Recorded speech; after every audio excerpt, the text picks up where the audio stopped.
This is Pretty in Practice, the podcast. Opinions expressed on this podcast are solely those of our own as well as our guests and do not reflect the views and opinions of our respective employers, organizations, academic institutions, committees, other groups, or individuals. Welcome back to Pretty in Practice, the podcast. We are welcoming you into a series we like to call Diversity in Healthcare. In today's episode, we'll be focusing on black hair. But before we begin, like always, we'll dive in and get to know our doctors a little better, dig into their diary. Another question of the day is, this is cute. What's your screensaver? So I'm gonna hop in and be Petty Betty. So my screensaver changes. So most of the time it's photos from my husband and I, engagement photo shoot. However, sometimes I get a little bit emotional, and if we're going through a rift, I'll just change it to something basic like colors, because I don't want to look at him while I'm mad. Yes, the blues, the greens, like all of the color palettes. So I'm a little bit petty. I will admit that right now. Just a little. That's funny. I have to look down at mine, but it is literally like a floral background with Proverbs 3:5-6 on there. So I think I have that because med school be med school, and when I get stressed, I just look at it like, oh, okay, just a plan. So yeah. I would say mine similarly is also a quote. Pretty long, so I won't be specific, but definitely something that keeps me motivated to see often. Mine is just a picture of when I was a little girl. I was like 4 years old or something in this picture, but my parents, it was like one Christmas, my parents had given me a doctor's kit, so I have like a stethoscope and like the little plastic glasses and then a little embroidered doctor's coat. Doctor. Okay, so diving right into the episode, as I mentioned, we're going to talk on black hair, our experiences being in professional and healthcare settings, and really just navigating how we need to wear our hair, or how we think we should, or even just the thought of how we wear our hair. So starting with, what's your go-to hairstyle when you want to wear your natural hair professionally? Oh, okay. So if I'm specifically wearing my natural hair, well, define, when you say natural, you mean unrelaxed hair, or you mean your hair in its natural state? In its natural state, because I feel like we're able to kind of like wear braids, and those are more professional, or we can put them in a bun, or like anything like that, like I guess in this most natural state that you go to, and if you don't, why? Yeah. So for me, my go-to, if it's in its natural state, is a bun, like that professional bun. Like I'm talking about, like that donut, like that's slick back the edges with a whole bunch of gel, like lay down like the edges like that. Unfortunately, I'm not at the point of like doing like a wash and go, and not because I don't think it's professional. I just don't think it would like look good by the time that I do everything I need to do. Like I live in Florida, so the humidity and all of those things, you know, it just might be like not styled. But I'm at the point now and I wasn't at that point where I would wear a wash and go to an interview. Like if it was styled and everything, I would. Now med school interview, unfortunately. Was there a point in time where you would not do that? See, the job interview, absolutely. Sadly, med school interview, you know, a lot of students are really inspiring me in that realm. Like this year, I saw a lot of applicants to residency headshots in their natural hair. And I was like, you know what? It's time for me. You know what I mean? Like To embrace it. Because like I even complimented one of them, and I was just like, girl, like I love the fact that you're wearing your natural hair. I mean, it was either a twist out or wash and go, beautiful hair. And I told her, I was like, I love the fact that you wore your natural hair, because it is so easy for us to just go to straightening our hair automatically because, you know, we're just programmed to think that it needs to be straight in order to be professional, or in my case, it needs to be put up, you know, in order to be professional.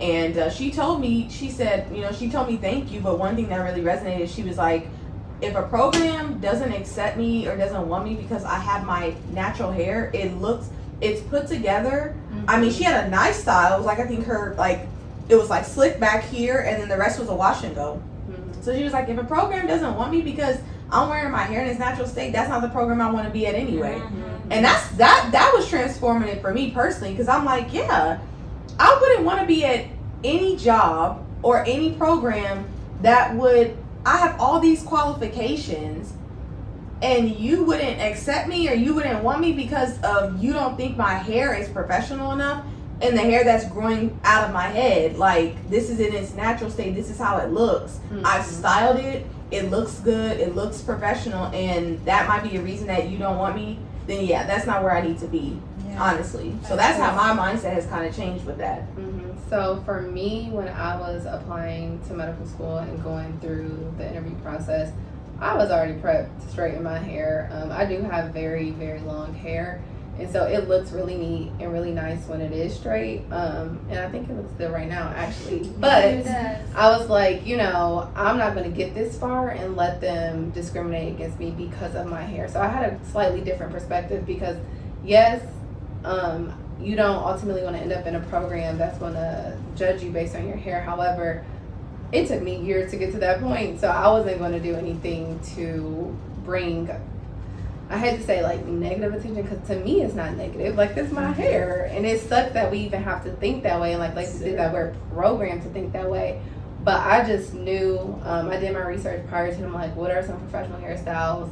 And I'm like, I know, for me personally, it looked better when I straightened it. I looked like I didn't have to worry about, like, the braid out not going the way I wanted to. Like you said, like, it's kind of like that natural hair thing. And I've never had, like, relax or anything, but the whole, like, you know, you kind of be playing with fire when you do some braid outs, because sometimes they pop and sometimes they don't. And I'm like, I want to put my best foot forward for that medical school interview. Exactly. Literally. That's what I'm going to do. Yeah. And so, or you're feeling with it, like making sure, you know, right, trying to make sure you looking good. So my safe style was to straighten it for my med school interviews. However, once I got accepted into a medical school, I remember my very last one.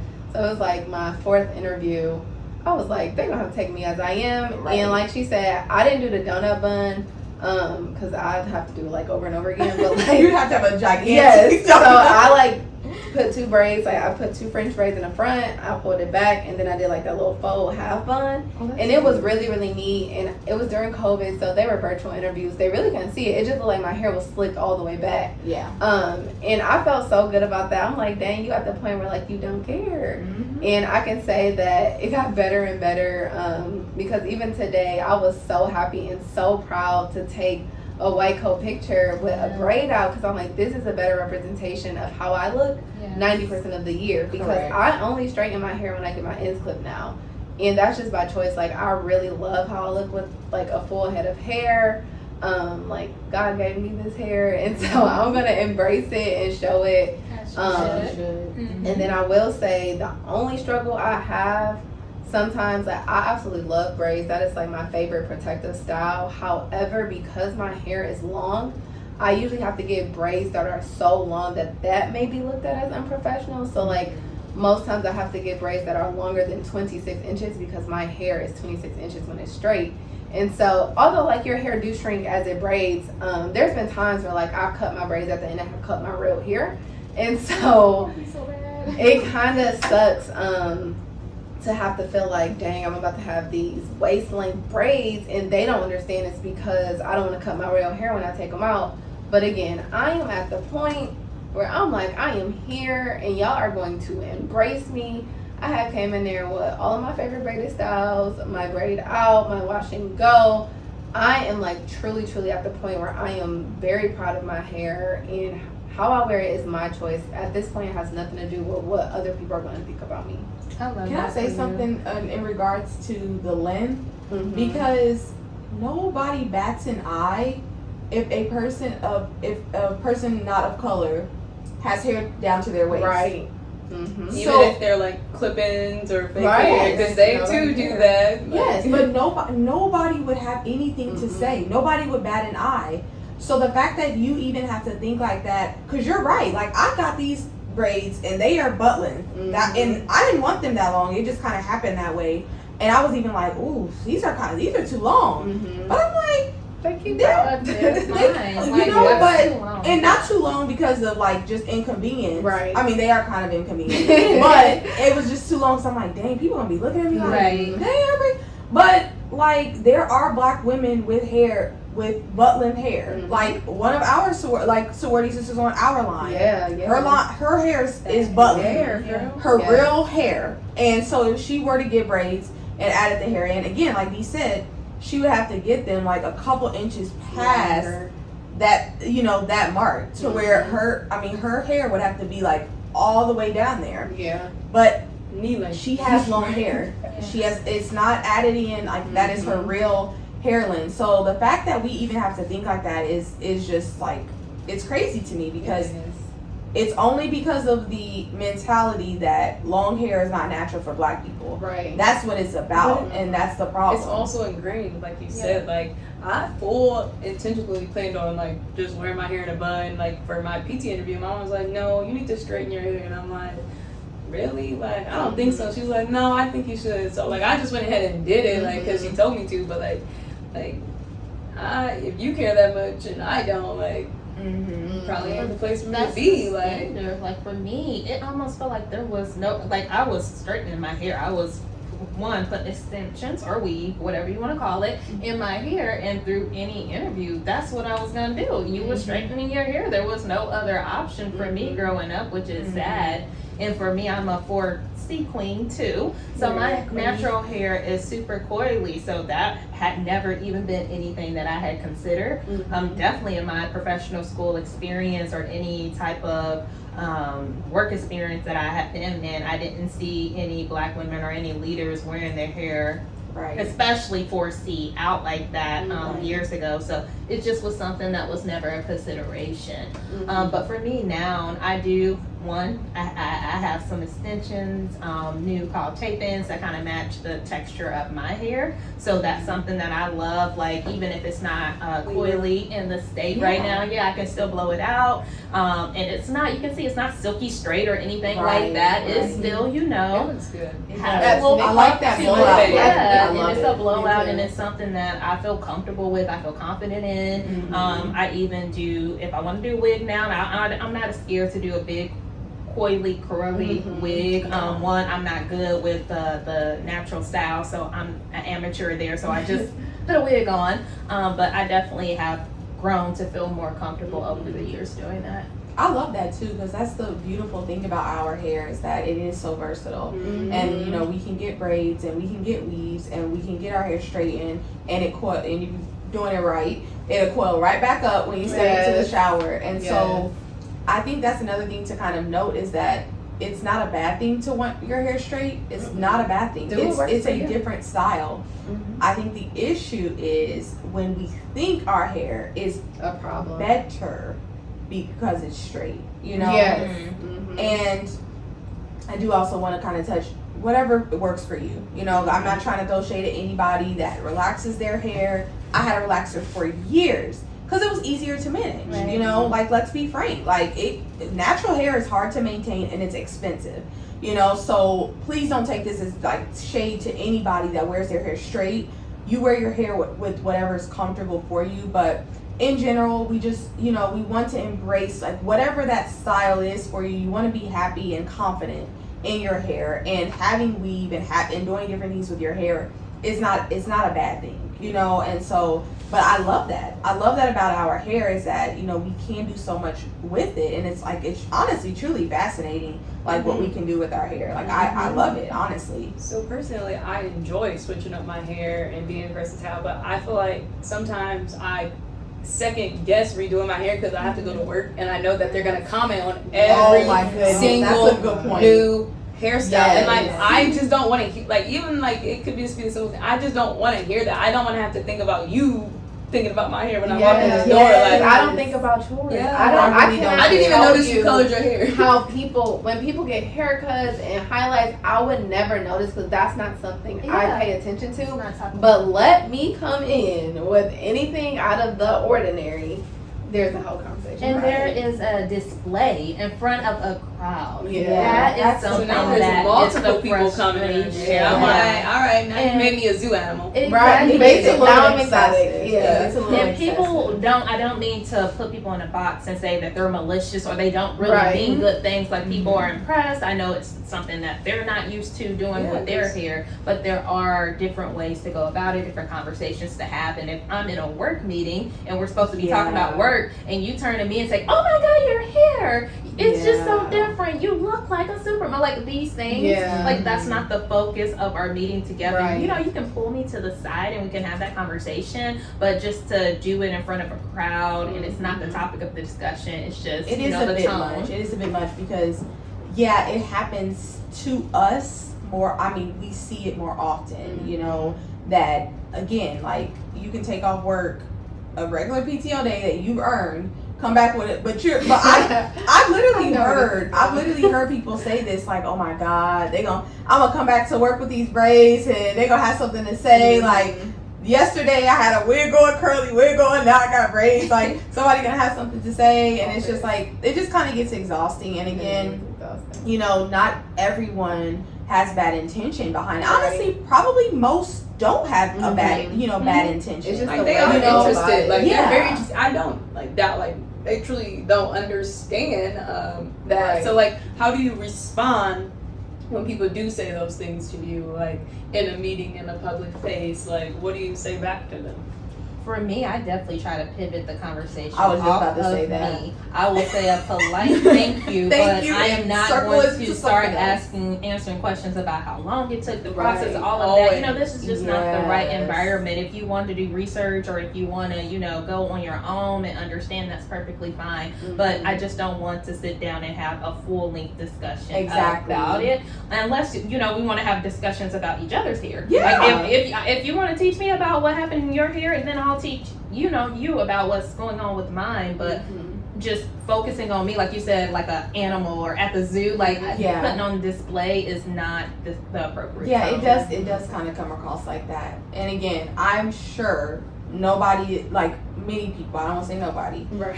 many, I'm sure, are not thinking of it in that manner. But yeah, when you bring unnecessary attention to someone in a setting with a lot of other people, and now everybody's looking and staring at that person and commenting on something physical about them, that's not something that you want to do. Like, What if it happened to you?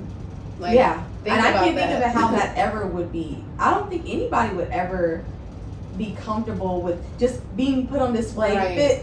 a physical, Right, something for a physical reason. whether it's, oh, your hair is pretty, or you got a nose job, like whatever the case may be, like.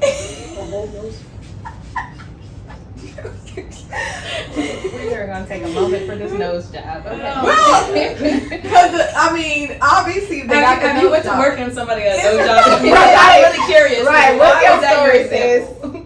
You know what a nose job. I'm just thinking, people get cosmetic procedures done. yeah, true. Shoot, you can come back with a BBL. Like, I mean, but it's just not appropriate for people to comment on it. Everybody looking. But even Not if I ever. notice it in my head. Like Right, I yeah. don't say it. I'm like, oh, Like that's not appropriate to comment. Right. Like I'm definitely not gonna say, "Wow, you got a nose job. I love it." I Like, love the new nose. like that feels very intrusive. It's like a lot. why doesn't it feel intrusive on the other end though? Right. Yeah. I do want to give an example of a time though where one of my good friends in med school, I think she did it in the best way possible. I didn't take any offense to it, and we had a short conversation about it. But it was me and her in the bathroom, just us two. So it's a private, private setting. And she was like, "D, can I ask you a question?" And I'm like, "Sure." She's like, "How often do you wash your hair?" And I was like, probably like I said, when it's straight, every 2 weeks, but when it's in its natural state, a little more often, because like water helps it like maintain its style, blah blah blah. And she's like, okay. She's like, because my sister has like thicker hair, and she's like, and I always knew that, like people of color didn't wash their hair every day, and my sister doesn't wash her hair every day either because of the texture. Right. And it was so well stated and so well received on my end, because I knew that she was actually curious. Right. Yeah. She wasn't trying to embarrass me. She was just, you know, I know this information, but I've noticed that you do something differently. So, like, Right. what's your process, or why do you Or why wash do you it more do that? often? Right. And I was like, thank you for asking me that, because I'm like, she was curious, and instead of assuming, instead of like asking, you know, like in small group when there's like a bunch of people, she waited till we were in private. She told me why she asked. Like, it wasn't just a I'm being nosy. And I was like, dang, I appreciate that. Granted, she's my friend, so I'm sure she felt comfortable asking me that. But there's definitely, like, I've had better experiences as of late than I did in the past. Like, I still have those, like, whoa. But I'm like, lately I have really great medical school friends. So I feel like what could usually be an uncomfortable conversation, they have made so much easier for me, and it has become like a lot more comfortable for me to talk about those things. That's you know, it gives me a sense of optimism, you know, in terms of, you know, having culturally competent physicians in training. Yes. Because so that is so important. Yep. You know, we talk about having more minority physicians because of that reason, but hey, we need the, you know, non-minority. Yes. We need allies. Allies, Exactly. So to hear that is, I love that. I absolutely love that, because you can ask questions, and so we don't want to come across that you can't ask a question out of genuine curiosity. That's a part of being, you know, open to other cultures, is asking questions. Yeah. You should ask questions. You know, if you want to know something, like if you see someone doing something differently than you, then having a conversation and educating yourself, that is the best way to learn. You know, but you just want to do it in a tasteful way. You want to do it in a respectful way. Yeah. I think more than anything. So what is that way? Like, what exactly is that respectful manner that someone can ask you? Like, you gave an example, but what are some other examples that someone of a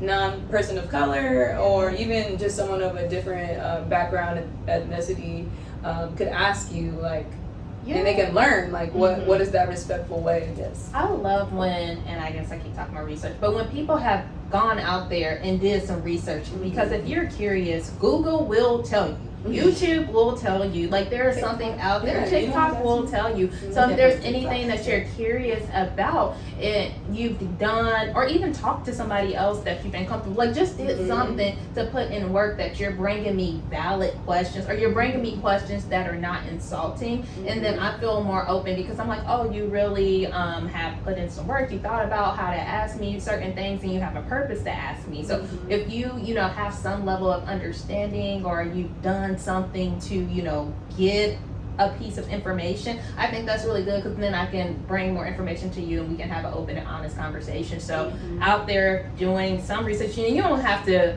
go out there and do a whole dissertation about black hair. That's not what I'm saying. But like, if you want to know, oh, what's the difference between braids and twists, Google will tell you, and then you'll talk to me and be like, okay, Indy, are these twists? Okay, so what was the process? And then you know, something like that. Exactly. I would say, and just going back to what we were mentioning about, like, not putting people on display in general, you know, like, not asking a question loudly in front of a room of people. You know, like, that, honestly, I feel like that's really a big thing, you know, is just asking, like, pulling somebody to the side, or like, if it's just a couple of y'all and y'all just talking, and, you know, a topic comes up, oh, hey, India, I noticed that, you know, such and such about you, like, you know, can I get some more information about that, whatever the case may be. But yeah, I think the biggest thing is just to not put people on the spot, because you don't know people's personalities enough to know, unless you are, like, just really, really close friends with them, which in most cases that's not what we're referring to, you know, when we're talking about corporate America and other, you know, situations. So I would just say, don't put people on the spot. I think that's a rule that you can follow and not really ever go wrong with that. Especially on the spot in front of other people. Yeah. So, like, that's the biggest part. Like, wow, like, for everybody. Everybody's head turn, like, We all want to know this. So that's just too much. let me tune into the neighbors across the street. And just, you know, it's a lot. It's a lot. Well, I think that wearing our own hair is definitely still a controversial topic and taboo, kind of like with us deciding what to do with our hair. But I'm excited that we're all on a journey to just doing what we want with our hair because we already are in positions where we already have to consider a lot, like, and our hair shouldn't be one, like, It really a part of ourselves should not got be one way of too those much things. to worry about. Exactly. So, thank you guys for tuning in and hearing a little bit about our personal experiences with wearing our hair in healthcare settings and professional settings. I hope you gained some knowledge, and as always, keep it pretty. As always, thank you for joining us for the ride. Be sure to keep in touch by following us on Instagram and subscribing to our YouTube channel at Pretty in Practice. Feel free to send us a DM of any topics you want us to discuss, and you might hear them on a future Pretty in Practice episode. Keep it pretty.